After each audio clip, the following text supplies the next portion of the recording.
Have you ever had, like, this creeping feeling that society is just, well, spinning its wheels? Yeah, that's a very common feeling these days. Right, like you've got the sum total of human knowledge sitting right there in your pocket, and yet everything else around you feels completely stuck. It's a really fascinating paradox. It really is. So welcome to the deep dive. Today, we are reverse engineering this sprawling, highly conspiratorial framework called the stalled century. Yes, the stalled century. We are essentially tracing the invisible lines connecting, dripping gas pumps to the literal fabric of reality. And this is all based on a series of impassioned audio presentations by a narrator named Matt. Right, and before we really get into it, I think it's vital to set some ground rules for how we are approaching Matt's worldview. Definitely, yeah, let's lay that out. To understand the architecture of this theory, we are treating these audio presentations entirely as cultural artifacts. It is really important to note up front that this source material contains, well, some highly charged political commentary. Oh, absolutely. He goes after everyone. Exactly. He is attacking figures across the entire political spectrum. I mean, from Joe Biden and Nancy Pelosi to Donald Trump and Boris Johnson. So we are unpacking these claims completely impartially just to show you, the listener, the mechanics of this theory. Right. We are absolutely not endorsing or taking sides on any of the political or conspiratorial assertions he makes. No, not at all. We're just the messengers here. Exactly. So jumping in, the parameters of this stalled century theory are fascinating because the argument isn't that literally everything has stopped. Right. It's more specific than that. Yeah, the theory pinpoints a specific timeline. He says starting roughly around the year 2001, any area of culture, society, or infrastructure that actually benefits real human beings essentially froze, or in some cases began actively moving backward. But there is one glaring exception to his rule, which is important to understand. Right, the tech exception. Yeah, the exception revolves around anything associated with the words tech or smart. And the narrator provides this highly visceral example to kind of illustrate the paradox. Oh, the speaker analogy. I love this one. It's a good one. He says, consider a handheld, battery-powered speaker from, say, 1970. It would have sounded like a Cracker Jack toy left out in the rain for 5 weeks. Just absolute garbage audio. Exactly. But if you take a modern $60 Bluetooth speaker back in time to 1970, the audio processing is so crisp and layered that you could trick a caveman into thinking a miniature live band is physically trapped inside the box. It's basically magic at that point. Right, so tech is advancing on this exponential vertical curve. But, and this is the core of his argument, the physical, everyday objects we interact with are devolving. Yes, the physical degradation. He contrasts that magical Bluetooth speaker with household appliances, specifically refrigerators. Oh, the refrigerator rant is really telling. It is. He points out that a 1970s white refrigerator with like a heavy silver handle could run for 50 years without a single issue. But a modern smart fridge, it breaks down in 5 years. And let's actually look at the mechanical why behind that observation because it anchors his entire argument. Yeah, bring that down for us. Well, a 1970s refrigerator operated on a closed Freon system. It was just simple thermodynamics, really. You have a compressor pushing a refrigerant through a single-phase change loop. So basically, there were virtually no fragile components. Exactly. A modern smart fridge, on the other hand, inserts complex logic boards, touch screens, and delicate digital sensors into an environment characterized by extreme temperature fluctuations and moisture. Which sounds like a terrible idea when you say it out loud. From an engineering standpoint, you are introducing a dozen new points of catastrophic failure. And the theory argues this isn't accidental. Right. He thinks it's intentional. Yes, he claims it's an intentional degradation of the lived human experience. Society is replacing robust physical utility with fragile digital novelty. And he even sees this degradation in the tools he uses to record these very theories, right? Oh, yeah. His computer issues. Yeah, he claims his older 2009 Mac computer is far more reliable for audio recording than his brand new 2021 iMac. Which seems counterintuitive to most people. Totally. With the newer machine, he constantly has to physically unplug and replug his microphone just to stop the audio from turning into digital gibberish. And that digital gibberish is a classic symptom of software bloat. Right. Think about it. A 2009 operating system was relatively lean. It communicated somewhat directly with the hardware. But a 2021 operating system is running countless background analytics, cloud synchronizations, and infinite abstraction layers. So the raw processing power is massively higher, but it's bogged down. Exactly. The sheer volume of unnecessary background tasks creates latency. And that latency causes the audio interface to drop data packets, which results in the gibberish she experiences. It's so frustrating. And, even gas pumps haven't escaped this devolution. The dripping gas pumps. Yes. He points out that when you pull a nozzle out of your car today, it still drips gasoline everywhere. Which is pretty crazy when you think about it. Right. After decades of automotive engineering, something as fundamental as a dripping hazardous liquid should have been engineered out of existence by now? You would certainly think so. So, to me, it's almost like we're trapped in a video game where they keep updating the graphics and the menus to stunning 8K resolution. But the actual gameplay mechanics haven't been updated in 20 years. That is a perfect analogy. The superficial processing power improves, but the core mechanics of navigating the world just decay. Yeah, it's all surface level. And if we scale this concept up from, dripping gas pumps and broken refrigerators, the theory applies the exact same lens to the absolute peaks of human scientific achievement. Which brings us to the space program. Right. And for the narrator, this is the ultimate proof of the stalled century. I mean, in the 1960s and 70s, the Apollo missions, specifically 11 through 17, went to the moon successfully on the very first try. The momentum of that era was incredible. It really was. The trajectory suggested a future where humanity was rapidly expanding outward. Based on the momentum of 1969, we should currently have sprawling human colonies orbiting Saturn or Jupiter. But instead, we have the International Space Station. Right. And the narrator views the ISS not as a stepping stone, but as a trivialization of the final frontier. He really hates the ISS videos. He does. He specifically highlights the PR videos produced on the station.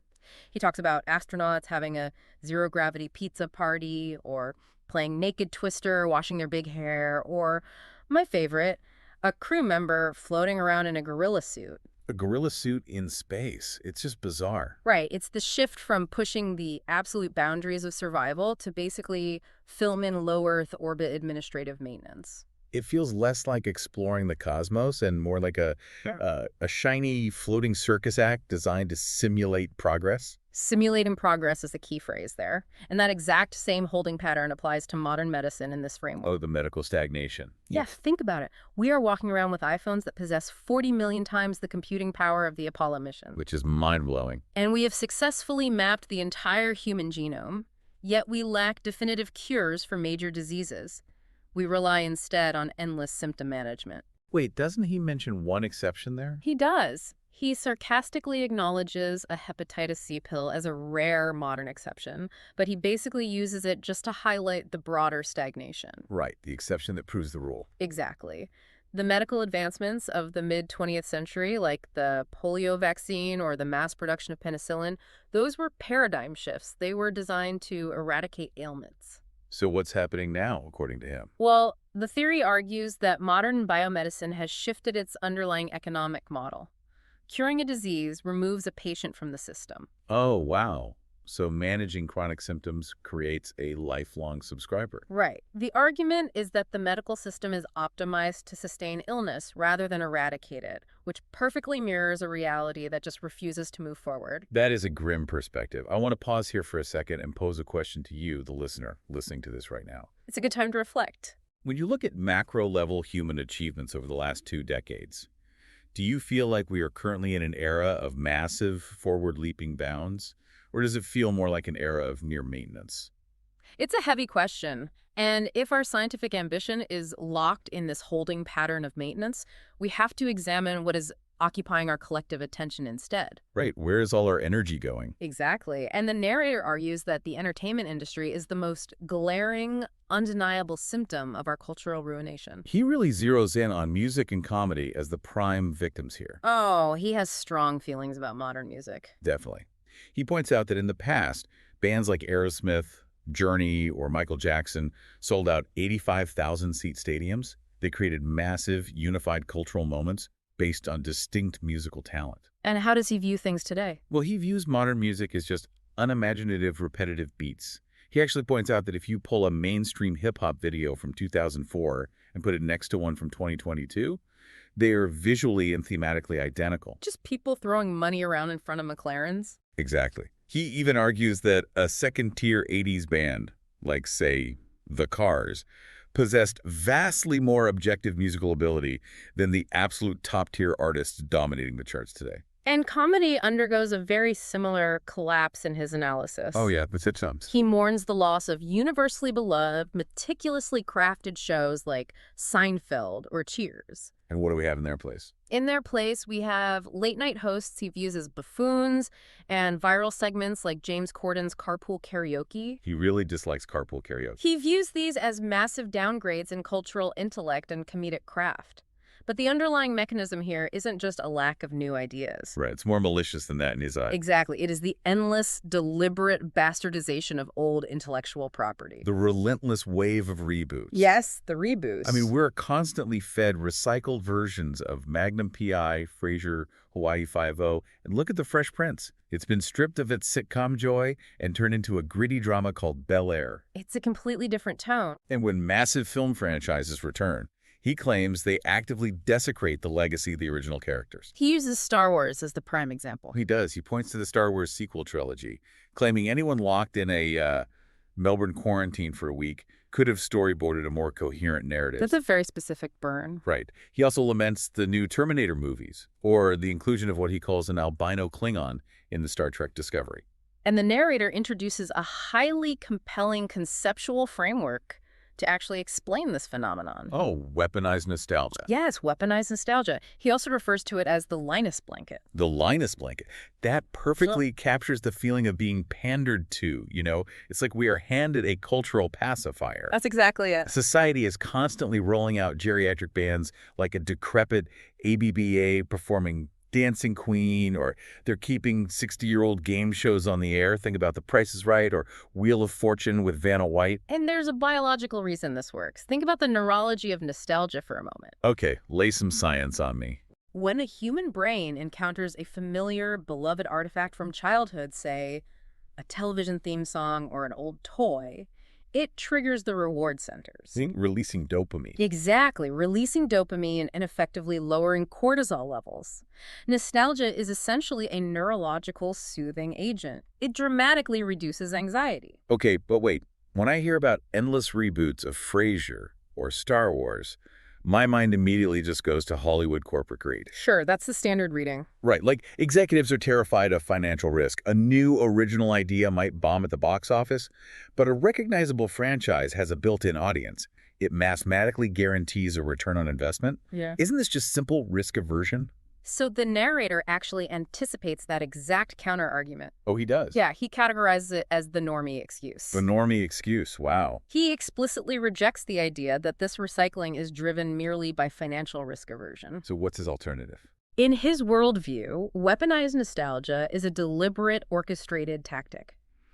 Because nostalgia acts as a neurological pacifier, it suppresses critical thinking. Okay, I'm following. The public is being intentionally sedated with familiar, comforting cultural markers, while the actual fabric of society, you know, how we live, how we communicate, how we are governed, is being fundamentally and unnaturally transformed underneath us. Oh, wow. So the illusion of the old world must be upheld while it is being quietly dismantled. Exactly. It's a sleight of hand. Keep the audience focused on Vanna White turning letters while the stagehands completely rebuild the theater behind her. That's a great way to put it. And the theory argues this exact same illusion applies directly to our economy. Right. Let's move off the screen and into the real world, the monopolies. Let's examine the business world through this lens. True, dynamic capitalism dictates that a dominant company can fall out of favor and be replaced by a more agile, innovative competitor. That's the textbook definition, yeah. But the narrator argues that dynamic capitalism is entirely dead. Instead, we're permanently stuck with the same monopolies, Amazon, Best Buy, and the eternal standoff of Home Depot versus Lowe's. He specifically compares the Home Depot and Lowe's dynamic to the John Nash game theory of collusion. Right, the Nash equilibrium. Let's break down the mechanics of that to see why he makes the comparison. Yeah, let's do it. Imagine two ice cream stands operating on a 1-mile stretch of beach. Okay. If they truly wanted to serve the most people efficiently, one stand would set up a 1/4 mile from the left and the other a 1/4 mile from the right. Makes sense. Spreads it out evenly. But if stand A wants to capture slightly more customers, it moves toward the center of the beach. Ah, okay. Stand B realizes this and also moves toward the center. All right. Eventually, they end up right next to each other, exactly in the middle of the beach, selling the exact same vanilla cone. They capture half the beach each, ensuring neither loses market share, but they completely destroy any real choice or convenience for the consumer. They don't compete to innovate. They collude to prevent a third competitor from ever entering the space. And the aesthetic result of this corporate stagnation is incredibly bleak, according to him. Very bleak. He looks at McDonald's as a prime example here. He remembers the 1950s Ray Kroc-era giant, inviting colorful yellow arches designed to evoke joy. It was a destination. Right. Today, modern McDonald's restaurants are painted in brutalist grays that he compares to a Shawshank prison. The visual shift is undeniable. He notes that customers standing in line for a Big Mac look like they should be getting deloused with white powder by prison guards. A very dark image. Yeah.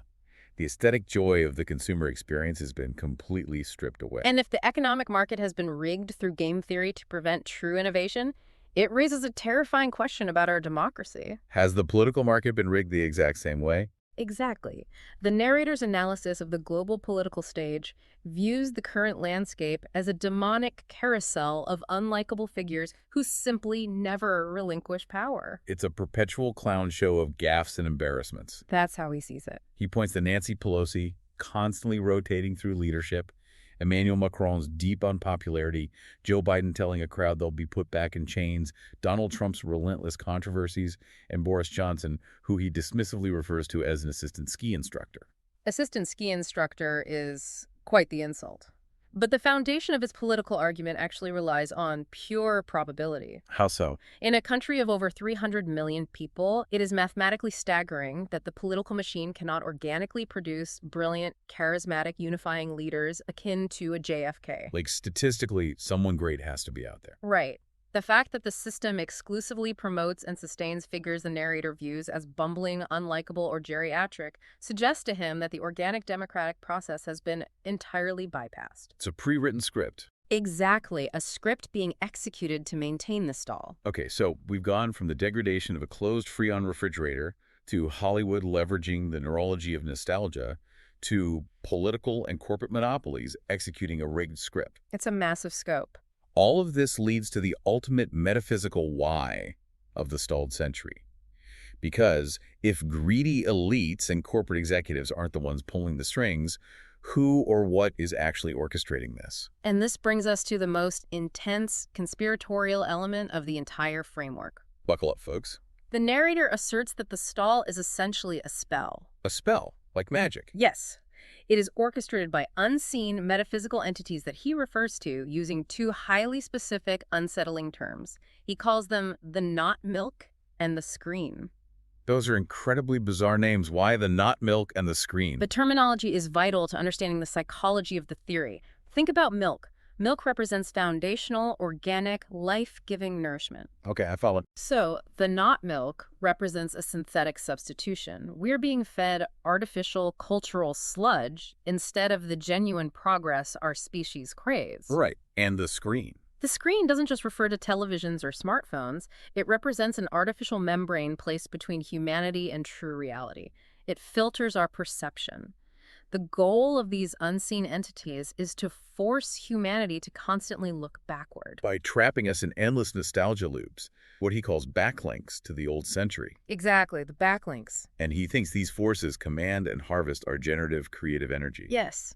If we are pouring our passion, our online discourse, and our cultural attention into arguing about the narrative flaws of a star sequel or, analyzing an ABA reunion tour, we are not directing that energy toward creating anything distinctly new. We are wasting our potential on the past. The theory argues that these entities feed on that trapped energy to literally hold back time. By keeping us spiritually and culturally stagnant, they prevent human spiritual advancement. He references the concept of the Age of Aquarius. Right. He does. He suggests that a massive cosmic shift in human consciousness is trying to happen, but this weaponized nostalgia is a deliberate metaphysical spell designed to prevent humanity from crossing over into that new paradigm. Yeah, let's just take a breath, because that is a massive, dizzying journey. It really is. We started by exploring the thermodynamic failure of a modern smart fridge compared to a 1970s appliance, and we ended up at unseen entities using television reboots and corporate game theory to halt the spiritual evolution of the human race. It's a lot to take in, but it provides a single, all-encompassing architecture for the underlying malaise of modern life. It connects all the dots, however wild those lines are. Right. While the narrator's ultimate conclusions about energy harvesting entities and reality spells veer into extreme conspiracy, the underlying frustration he taps into is profoundly relatable. We are a society drowning in high-speed information and exponential computing power, yet we are starving for genuine paradigm-shifting cultural and societal progress.